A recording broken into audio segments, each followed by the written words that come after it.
வணக்கம் மக்களே. நான் இந்த நேரத்தில் 11:46 இந்த நேரத்தில் சொல்ல வர்றது என்னென்னா, சந்தோஷமானாலும் சரி துக்கமானாலும் சரி, எனக்கு சந்தோஷமானாலும் சந்தோஷமாக இருக்கேன். எல்லாத்துக்கும் திருப்பதி பெருமாளுக்கு கோவிந்தா கோவிந்தா கோவிந்தா கோவிந்தா கோவிந்தா கோவிந்தா கோவிந்தா கோவிந்தா கோவிந்தா கோவிந்தா. ஏன்னா அவர் எனக்கு என்னை நல்வழிப்படுத்துகிறாரு. அவர் எனக்கு நல்லதே நடத்துகிறாரு. அவர் எந்த ஒரு நான் தப்பாக ஏதாவது சிந்தனை தப்பாக போனாலும் அவர் வழி நடத்துகிறாரு.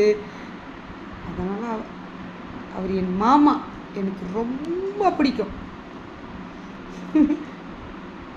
பாருங்க, எங்கள் மாமாவுக்கு கூறுது, அவரும் என் மாமா தான். திருப்பதி பெருமாளுக்கு கோவிந்தா கோவிந்தா. வணக்கம் மக்களே.